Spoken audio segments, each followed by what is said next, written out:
अच्छा, मेरी सियासी तरबियत इस बात की इजाज़त नहीं देती कि मैं इस तरह की बात करूं कि तुम्हारे बाप का माल है, लेकिन मैं ये ज़रूर एहतराम से पूछना चाहूँगा, क्या आपके वालिद साहब का माल है ये तो पाकिस्तान की आवाम का पैसा है।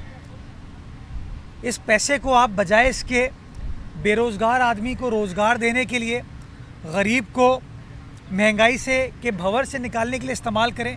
आप ख़ुद पसंदी के लिए, ख़ुद नुमाई के लिए, अपनी तशहीर के लिए इस्तेमाल कर रहे हैं। मैं आपको याद दिलाना चाहूँगा कि सुप्रीम कोर्ट ऑफ पाकिस्तान का भी फैसला है कि इस तरह इश्तहारों पे वज़राए आज़म के, वज़राए आला के की तस्वीर नहीं छप सकती। तो मैं सुप्रीम कोर्ट से भी पूछूंगा कि माजी में सुओ मोटो ले लिया जाता था, फैसले कर लिए जाते थे, डायरेक्शन दे दी जाती थी, ज़रा इस मामले के ऊपर भी सुओ मोटो ले और सवाल पूछें कि क्यों खान साहब की तशहीर के लिए, खान साहब की ख़ुद नुमाई के लिए, हमारे हैंडसम वज़ीर आज़म की हैंडसमनेस को दिखाने के लिए आवाम का पैसा बेदुरेख तरीके से इस्तेमाल किया जा रहा है। अच्छा मुर्तज़ा साहब, ये बताइएगा, शेख रशीद ने कहा कि नवाज शरीफ अल्ताफ़ हुसैन 2 बन गए हैं, तो आप क्या समझते हैं कि अल्ताफ़ हुसैन से शक्ति दी जा रही है नवाज शरीफ को? क्या उनसे भी गद्दारी का मुकदमा दर्ज किया जाएगा नवाज शरीफ के ऊपर भी? क्या उसके बाद जरदारी साहब को भी जो है वो उसी कैटेगरी में खड़ा करेंगे? देखिए, शेख रशीद साहब की बातों को मेरे ख़्याल में ज़्यादा संजीदगी से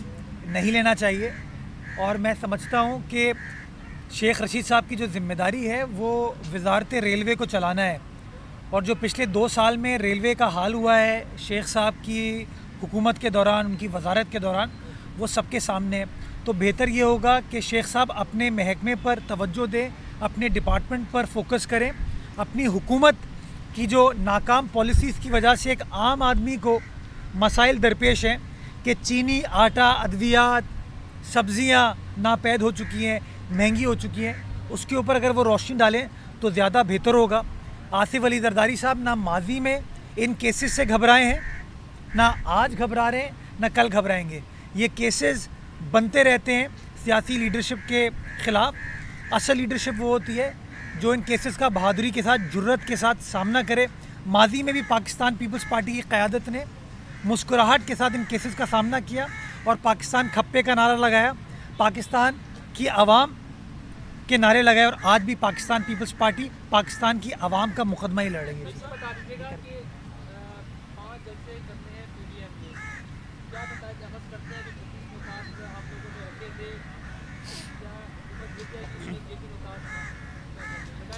देखिए, एजेंडा मैंने आपको बताया बड़ा सिंपल है, जमहूरियत की बका, restoration of democracy, Pakistan democratic movement. जो मौजूदा हुकूमत है वो तो आपके आइनी हुकूक को सल्ब करने में लगी हुई है ना। आप मुझे बताइए, क्या मीडिया इस वक्त आज़ाद है? क्या आपकी जो कम्युनिटी है उसको जो मसाइल दरपेश हैं उसके लिए कुछ वफाकी हुकूमत कर रही है सहाफ़ी हज़रात को प्रोटेक्ट करने के लिए? जो पाकिस्तान की आवाम के डेमोक्रेटिक राइट्स हैं, ह्यूमन राइट्स हैं, इकनॉमिक राइट्स हैं, क्या उनको तहफ़्फ़ुज़ फराहम करने के लिए मौजूदा हुकूमत कुछ कर रही है? कुछ नहीं कर रही। तो क्या ऑप्शन है ऑपोजिशन की सियासी जमातों के पास? ऑप्शन ये है कि हम इस हुकूमत की नाकाम पॉलिसीज़ पे खामोश बैठें या इस हुकूमत को घर भेजें। तो मैं समझता हूँ कि हम फैसला कर चुके हैं कि इस हुकूमत को घर जाने की ज़रूरत है।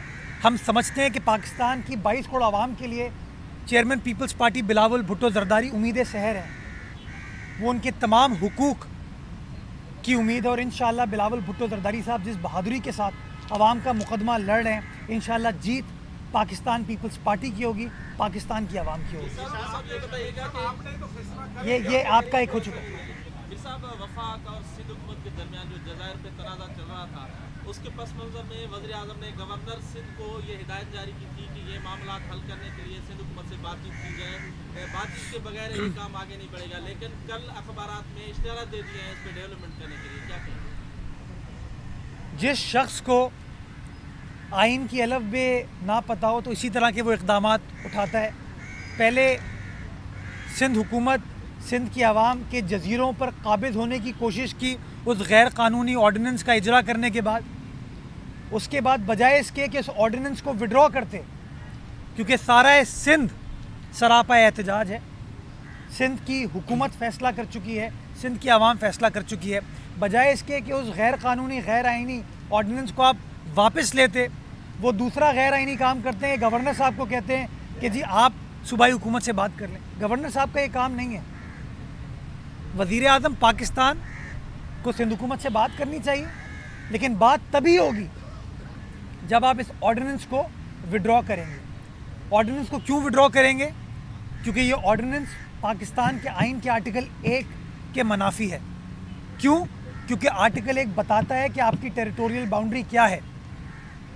ये ऑर्डिनेंस पाकिस्तान के आइन के आर्टिकल 172 के मनाफी है, क्योंकि वो आर्टिकल ये कहता है कि ज़ेरे ज़मीन या ज़मीन के बाहर जो आइलैंड्स हैं वो सूबाई हुकूमत की मिल्कियत है। हमारी अदालतों के फ़ैसले हैं जो कहते हैं कि मिल्कियत सूबाई हुकूमत की है।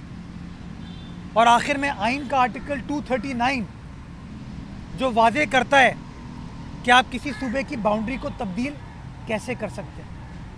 इन्होंने रात की तारीकी में ये गैर आइनी गैर कानूनी इक़दाम उठा के गलत चीज़ की। हम अपने आइनी ऑप्शंस को इस्तेमाल कर रहे हैं। सिंध हुकूमत, सिंध की काबीना वफाकी हुकूमत को लिख चुकी है। हमारे मेंबरान कौमी असम्बली ने कौमी असम्बली में करारदाद मूव कर दी है।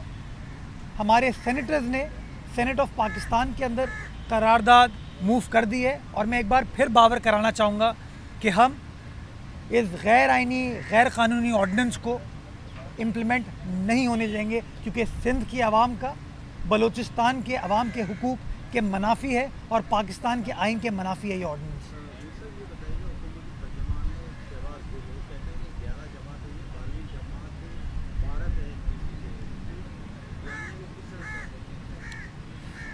भारत में जो जमात हुकूमत में है उसका नाम है भारतीय जनता पार्टी, जिसके वज़ीर आज़म हैं मोदी। और उस मोदी को इलेक्शन से पहले किसने बेस्ट विशेस दी थी, किसने इस उम्मीद का इजहार किया था कि मोदी वज़ीर आज़म बनेगा और मसाइल हल होंगे? मेरे ख़्याल में शहबाज गिल के जो एम्प्लॉयर हैं जिन्होंने उनको रोज़गार दिया हुआ, इमरान खान न्याजी साहब, उन्होंने एक ट्वीट के ज़रिए नरेंद्र मोदी साहब को, जिन्होंने पाकिस्तान के ख़िलाफ़ बार बार साजिशें की, पाकिस्तान का जो आइनी राइट है बैनुल अक़वामी सतह पर हमारा मुकदमा कश्मीर के हवाले से, उसको सल्ब करने की साजिश की, उसको कब्ज़ा करने की कोशिश की। तो मोदी का यार, तो मैं समझता हूँ शहबाज गिल साहब का अपना एम्प्लॉयर, उनका बॉस है।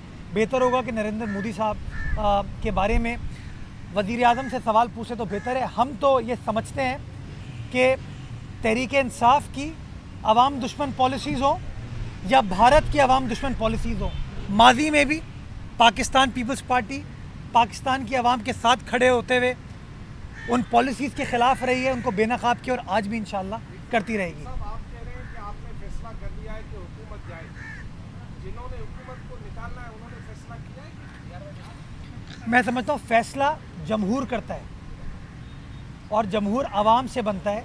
और मैं समझता हूँ पाकिस्तान की आवाम, पाकिस्तान के जमहूर ने, पाकिस्तान की जमहूरियत ने, इमरान खान वाली जमहूरियत नहीं, 22 करोड़ आवाम की जमहूरियत ने फैसला कर लिया है कि ये नाकाम, नाअहल, नालायक सोशल मीडिया के हुक्मरान अब हुकूमत नहीं कर सकते। आवाम का फैसला हो चुका है, रेफरेंडम हो चुका है। इंशाल्लाह आप देखेंगे कि किस तरीके से इनको बाहर निकाला जाएगा। बहुत शुक्रिया। 11 जमातें अपोजिशन में इकट्ठा है, क्या नवाज शरीफ का बयानिया 27 सख्त होता जा रहा है? क्या समझते हैं पीपल्स पार्टी इस बयानी के साथ होगी? देखिए, बयानिया बड़ा सिंपल है कि ताकत का सरचश्मा आवाम है। पाकिस्तान पीपल्स पार्टी ने कल भी ये सोचा था, आज भी ये सोचती है और इंशाअल्लाह कल भी यही सोचेगी कि ताकत का सरचश्मा आवाम है। कह रहे हैं कि आपने फैसला कर लिया है कि हुकूमत जाए, जिन्होंने हुकूमत को निकालना है उन्होंने फैसला किया है? मैं समझता हूँ फैसला जमहूर करता है और जमहूर आवाम से बनता है। और मैं समझता हूँ पाकिस्तान की आवाम, पाकिस्तान के जमहूर ने, पाकिस्तान की जमहूरियत ने, इमरान खान वाली जमहूरियत नहीं, 22 करोड़ आवाम की जमहूरियत ने फैसला कर लिया है कि ये नाकाम, नाअहल, नालायक सोशल मीडिया के हुक्मरान अब हुकूमत नहीं कर सकते। आवाम का फैसला हो चुका है, रेफरेंडम हो चुका है। इंशाल्लाह आप देखेंगे कि किस तरीके से इनको बाहर निकाला जाएगा। बहुत शुक्रिया। 11 जमातें अपोजिशन में इकट्ठा है, क्या नवाज शरीफ का बयानिया 27 सख्त होता जा रहा है, क्या समझते हैं पीपल्स पार्टी इस बयानी के साथ रहेगी? देखिए, बयानिया बड़ा सिंपल है कि ताकत का सरचश्मा आवाम है। पाकिस्तान पीपल्स पार्टी ने कल भी ये सोचा था, आज भी ये सोचती है और इंशाल्लाह कल भी यही सोचेगी कि ताकत का सरचश्मा आवाम है और पाकिस्तान की आवाम है जो कि पाकिस्तान के मामलात का फैसला करेगी। ये जो सिलेक्टेड हुक्मरान हैं, इनके बस की बात नहीं। Thank you.